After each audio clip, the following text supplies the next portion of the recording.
Essas são as 7 verdades que não me contaram quando eu comecei no digital. Eu já estou empreendendo há uns 3 anos e eu não tinha nenhuma referência próxima, então eu fui tateando e aprendendo realmente com o mercado, como é que funcionava. E essas são meus aprendizados, minhas conclusões até aqui.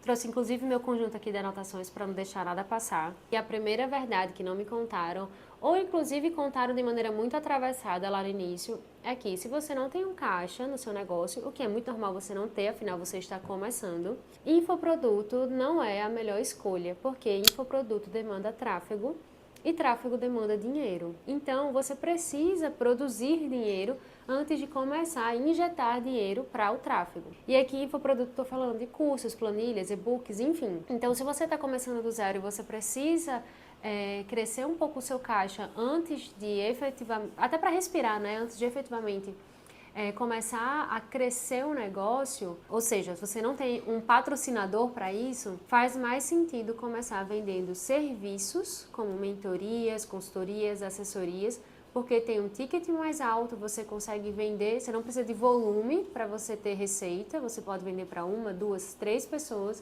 fazer uma boa entrega e ter mais caixa com menos tempo e a partir disso juntar um pouquinho ao longo do tempo para aí sim começar a investir no tráfego pago que vai impulsionar os infoprodutos. A segunda verdade que não me contaram, e ao contrário, me contaram de maneira muito atravessada também, é que você vai trabalhar pouco e faturar muito. Desde o meu dia 1 no mercado digital até hoje, existe um volume de trabalho. Você precisa dedicar seu tempo para melhorar os seus produtos, para melhorar a sua comunicação, né, os seus processos de marketing, enfim. Então eu não acredito, não vejo as pessoas próximas a mim, que crescem no digital, essa lógica de trabalhar pouco. Só que é um trabalho diferente. É um trabalho, na minha visão, mais gostoso.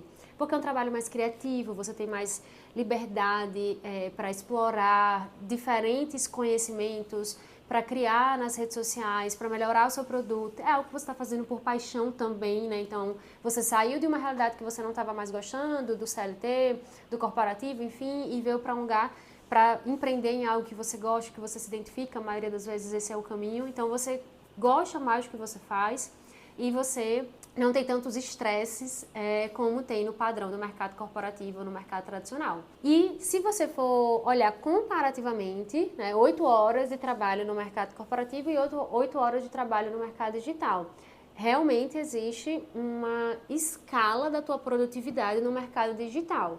Mas isso não significa que você trabalhando 2 horas por dia, você vai faturar milhões no final do mês. Você vai fazer um caixa enorme no final do mês. É realmente uma via de mão dupla. Você investe seu tempo, sua energia e você tem esse retorno financeiro que não é desproporcional, ou seja, muito pouco para muito resultado. Existe consistência e você vai colher de acordo com a sua consistência. E aí o terceiro ponto super conectado com esse é que é muito mais difícil você se desconectar do seu trabalho quando você está no mercado digital. Principalmente porque um dos pilares do mercado digital é o marketing, é a produção de conteúdo. E você vai aprendendo com a produção de conteúdo que toda a sua vida ela pode ser um gatilho, um gancho, um início para uma reflexão que vai virar um conteúdo, para um posicionamento. Então, até no final de semana, até quando você desliga o computador de noite, você está assistindo uma série, a sua cabeça está pensando, nossa, esse insight, essa frase, esse conectivo eu posso utilizar para um próximo conteúdo ou até para uma reflexão.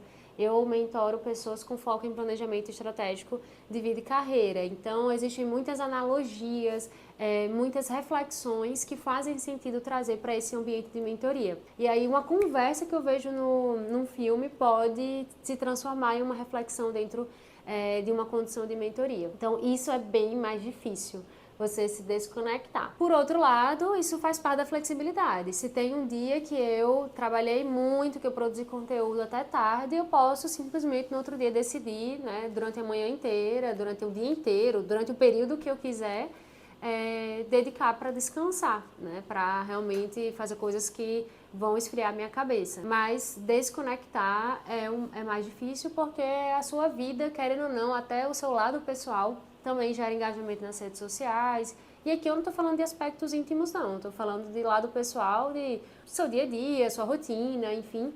E aí você sempre fica com a cabeça pensando, eu deveria estar postando, deveria estar fazendo isso. Controlar isso é muito importante até para a própria saúde emocional. Uma verdade que não me contaram e que para mim foi uma surpresa maravilhosa, honestamente falando, é que a concorrência, apesar de parecer agressiva no marketing, ela é muito amigável na entrega do produto. Ou seja, até os grandes players, né, que estão super posicionados já no mercado, que têm cursos com valor bem alto, quando você acessa o produto deles, né, o curso deles, ou a mentoria, você percebe que são entregas que você conseguiria fazer se dedicando, sabe? Se você vem de um histórico de ter bons talentos, boas habilidades, você já é boa no que você faz, né? Você já estava no mercado, você já estava trabalhando e você já era valorizada por isso, agora você está no seu próprio negócio, você consegue gerar valor realmente, transformar a vida do seu aluno, da pessoa que compra o seu serviço, com uma entrega consistente e que vai competir muito próximo com grandes players. Então isso foi uma surpresa positiva. Quando eu olhava aqueles conteúdos e o marketing tão agressivo de alguns, eu achava, nossa, a entrega deve ser um nível mestrado, né, daquele produto. E quando eu entrei, não. Poxa, isso aqui é legal, mas isso aqui eu já vi outras pessoas. Inclusive, eu via conteúdos muito parecidos de uma pessoa vendendo o produto a R$300 e outra pessoa vendendo o produto a R$2.000. Bases muito parecidas de conceitos, né, de metodologia, conceitos muito parecidos. Então, eu acho que isso é super convidativo para te encorajar a expressar suas ideias através de uma metodologia, transformar o seu conhecimento numa metodologia, servir as pessoas com seu conhecimento, ter coragem e entendimento de que essa metodologia pode gerar valor para as outras pessoas, ainda que existam players muito grandes já no mercado, porque o produto nem sempre é algo extraordinário. O marketing eles são muito bons no marketing, mas o produto não, nem sempre. Esse foi um ponto que no início foi muito diferente para mim, completamente diferente do padrão das outras bolhas que eu fazia parte, que é falar abertamente sobre dinheiro, sobre faturamento, sobre resultados e prints e mais prints, né? Engraçado que eu passei a vida inteira escutando os meus pais, não fale quanto você ganha, não fale sobre dinheiro, às vezes inclusive pessoas dentro da mesma família, né, que um não sabia quanto o outro ganhava e tal. E quando eu cheguei no mercado digital e comecei a acompanhar, isso é muito comum, né? Falar sobre dinheiro, sobre valores, resultados. Só que é muito importante tomar um cuidado sobre isso, porque as pessoas vendem muito a lógica de um faturamento grande, mas faturamento não é lucro. Então, a verdade que não me contaram é que aqueles números exorbitantes não representam dinheiro no bolso necessariamente, né? Você tem investimento em tráfego, em pessoas, em produção de conteúdo e também existe um movimento, uma postura muito comum no mercado digital de, com pouco mais de dinheiro que você ganha, você já começar a luxar, a palavra é essa mesmo, a comprar itens de luxo com o objetivo de gerar ainda mais desejo na sua audiência, como se isso realmente fosse atrair clientes mais qualificados, enfim. E eu não me identifiquei muito com essa lógica, né, esse padrão do mercado, e dois, eu acho até bem irresponsável. Eu já escutei várias vezes, inclusive,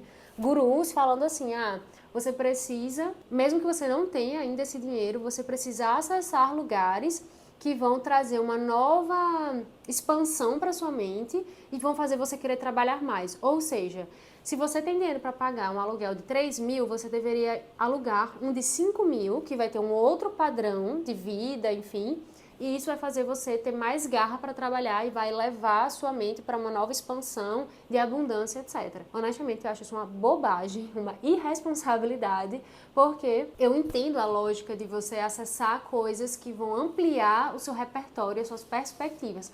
Acho isso importantíssimo, mas você tomar decisões financeiras irresponsáveis numa lógica, inclusive de valorização unicamente financeira, porque se a gente estivesse falando de poxa, você vai expandir em conhecimento, você vai expandir em network, você vai expandir em acessos, mas unicamente em dinheiro, sabe, para você mostrar para as outras pessoas, eu acho que isso é um risco enorme para o seu negócio. Eu fiz um processo completamente contrário, à medida que eu fui ganhando dinheiro com digital, desde o momento 1, inclusive, tem a conta física, tem a conta jurídica, nunca misturei as contas, sempre tive um prolabore desde o início. No início eu ganhava um percentual, ou seja, a 30% do que eu vender eu vou transformar no meu salário. Quando eu comecei a aumentar um pouco mais a minha receita, deixou de ser percentual, passou a ser um valor fixo, para que eu não começasse a comer, né, do caixa do negócio, mais do que deveria.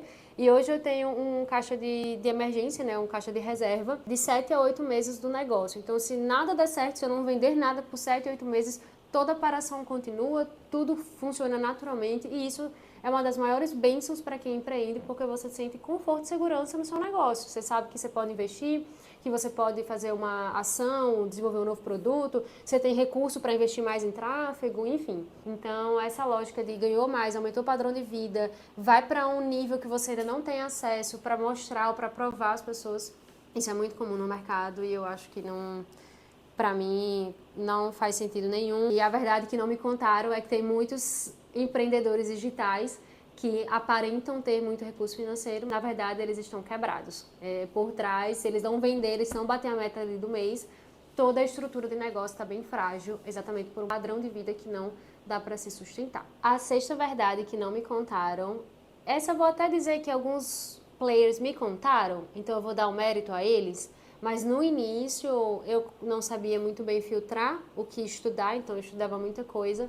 Eu escutava muito sobre o algoritmo. E no final das contas, o meu aprendizado é que o algoritmo não importa. Os hacks para você driblar o algoritmo, os truques para você ter mais visualizações ou você viralizar, enfim. Eu entendi que o que realmente importa na produção de conteúdo são pilares atemporais, ou seja, as pessoas se conectam com histórias, as pessoas querem saber o seu posicionamento, a sua opinião sobre os fatos, as pessoas querem ver os temas quentes e como você pensa sobre os temas quentes, elas querem se identificar com você, com as suas dores, com a sua rotina, com as suas conquistas. Então, independente do algoritmo e ao invés de ficar pensando em como o conteúdo poderia driblar o algoritmo ou potencializar o algoritmo, é pensar como é que eu toco a emoção de quem me escuta, como é que eu me conecto genuinamente com quem me escuta, porque isso realmente é atemporal, independente das atualizações do Instagram,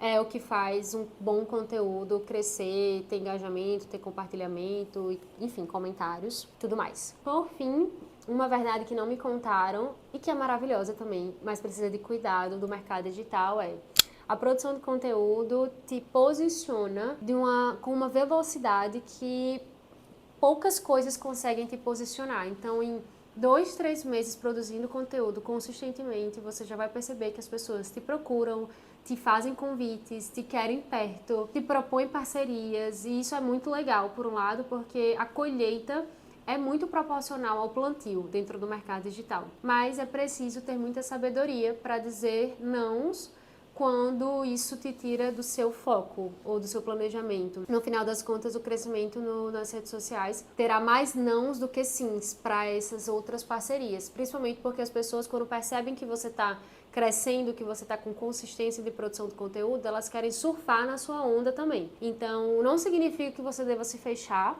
Parceria é uma das frentes de crescimento e de expansão de negócios extremamente eficaz e validada, mas você tem que fazer parcerias certas, que também vão gerar valor para você, que vão se conectar com seus valores, com seus princípios, que não vão trazer riscos para sua marca ou imagem. Imagina você se associar ou ter uma parceria com alguém que meses depois sai aí uma notícia de alguma falcatrua que a pessoa fez ou algum posicionamento que vai contra os seus valores.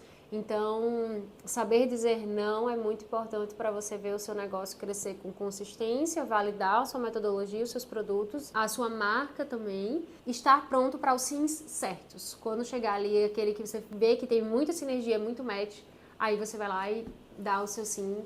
No final das contas, vai compensar mais do que dar muitos sims para pessoas erradas ou para parcerias erradas. Acho que é tudo. Essas foram as 7 verdades que não me contaram antes de começar no digital. Se você viveu algo parecido ou completamente diferente, se você teve outro aprendizado, me conta aqui nos comentários, eu leio tudo. Eu quero conhecer vocês, entender o que vocês pensam e até o próximo vídeo.